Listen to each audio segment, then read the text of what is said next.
এইভাবে যদি এই দেশীয় প্রজাতির মাছ বীজ দিয়ে নিধন করে উদ্যোগী এবং উদ্যোক্তা ভবিষ্যতে কেউ দাঁড়াইব না। আসলে মানুষ কতটুকু নিচে নামলে যে এইরকম কাজ করতে পারে আমার জানা নাই। সাবুদ্দিনের পুকুরে মানে বিষ মারা হয়েছে খবর ভাইয়া আমরা গ্রামবাসী অনেক লোক হয়ে আইছে দেখলাম। আমিও ওই ব্যবসার সাথে জড়িত আছি। এখন যে ধরনের মাছ মইরা বাইতেছে ঠান্ডার দিন, বাওয়ার অধিক সংখ্যাটা কম, কিন্তু আমি যেভাবে দেখছি আগামীকাল আরও বাড়বো, মানে নিচ থেকে ঠান্ডা তো মাছ গিয়া তলে পড়ে গেছি গিয়া। এখন ক্ষতি তেমন যদি 1 টাকার মাল হয় তাহলে এখনও আশাই রানা পাইব বলে আমি আশা করি না। আত্মগুলো আসো আপামর জনগণের মানুষ এটা মাছ পায়, আর গরিবগুলো বিশেষ করে এমন কোনো মানুষ নাই যে গাতার পাড়া ডুবার পাড়ায় মাছ নেয় না করে। এখানে একক শাহাবুদ্দিন খালি ক্ষতি করতে হয় না, এলাকার প্রত্যেকটা মানুষের রিজিক আজকে নষ্ট হয়েছে। আমার এই 2টা ডুবায় গত 15 দিন আগে 11 লক্ষ টাকা দাম হয়েছে। তো আমি একটা ডুবা সেচ দিছি, আর এটা রয়েছে। আসসালামু আলাইকুম।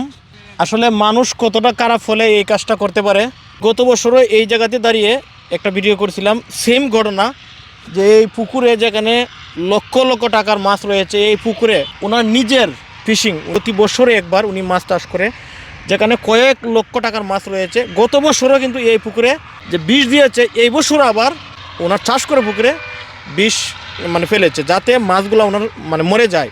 এই কাজটা করে আসলে আপনাদের কি লাভ আমি আসলে বুঝি না। একজন মানুষকে ক্ষতি করে, উনি যদি লাভবান হয় আপনাদের লস কি?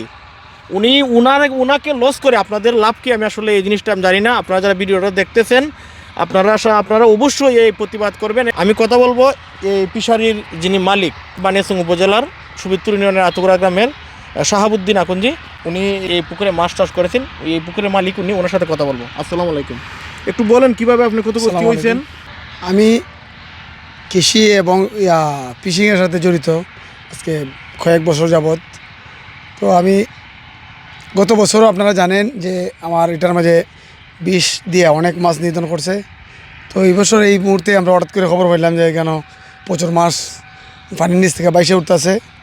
এটা দেখলাম, দেখার পরে তো এখানে অনেক লোকজন জড়িত হয়েছে। কারণ কী লাভ লস যে মারছে কইতে পারবো তার কি লাভ আর তার কি লস। কারণ আমি তো আমার বাপ দাদার খেলে জমির মাঝে পুকুর দিছি, এটার মাঝে চাষ করি, এবং আমি আশপাশে যে ডোবাগুলো আছে এগুলো আমার নিয়ন্ত্রণে, আমি জানি আইনে আমি চাষ করতেছি। গতকালকেও আমি একটা পুকুর ডোবা সেচ দিছি, দেওয়ার পরে 10,000 টাকার মাছ এখান থেকেও গরিব দুঃখীরা বিলীন করে নিচে বাইটা দিছি। এখন প্রতি বছরই আমার পিছ থেকে এখানে শত্রুতা আমি করে, এখন এটা হলো সেও বালা বুঝবো সে কি খেলে গিয়ে করে। কারণ আমি সামনে দিকে আগ্রহী এই জন্য করে না, আমার পিছনে নামার জন্য করে, এটা হে বুঝতে বালা। কারণ আমি তো এখানে আমার দ্বারও যেউই আয়, গরিব দুঃখী যেউই আয়, আমি কেউ এই পর্যন্ত ফিরে দিছি না যে এরে আমার বাইরে কইছি যে যা পারো যা তোর তফিকেগুলো মানে একজনের দেওয়া দিয়েছে, কেউ বেমুখ করে দেওয়ার দরকার নাই। হ্যাঁ, আশা করছে। কারণ আমি ফসল বলছে আমার ইয়াত এখানে সবারই রিজিক আছে, আমার একলা রিজিকে বলছে না, এটা হলো মূল কথা। এলাকার মানুষই বালা বুঝবো যে আমি সমাজের বালা করি না খারাপ করি।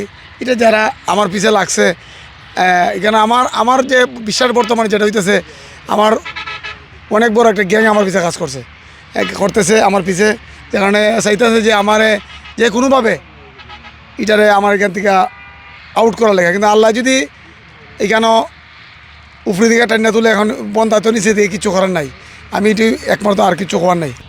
এই ডুবাটার মাঝে অন্তত 5 থেকে 7 লাখ টাকার বেচা কিনা হইতে পারে বা হইছে। এখন এই বছরে যে ওই 50,000 পাইব ওইটা এই ধরনের আশা নাই। আমি আরও বলবো যারা এলাকাবাসী সহ গ্রামবাসী বা উদ্বোধন কর্তৃপক্ষ যারা আছে, এটা একটা সুষ্ঠু তদন্ত হইতো। আর এটার মধ্যে তো প্রতি বছর আমার সামনেই 2টা ডুবাই 11 লাখ টাকার দাম কইছে নোয়াগার বিভিন্ন, কিন্তু তাই নিয়ে বেচছে না। তাই না মনে করছে যে আমি যদি বেশি 11 লাখ না 12 লাখ পাইলাম, কিন্তু এরা তো কেউ এলাকার মানুষের মাছ খাওয়াইতো না।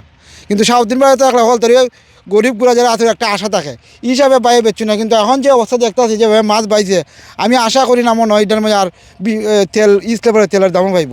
তো আমি এটি আশা রাখি উদ্বোধন কর্তৃপক্ষের কাছে এটা একটা সুষ্ঠু বিচার করতো।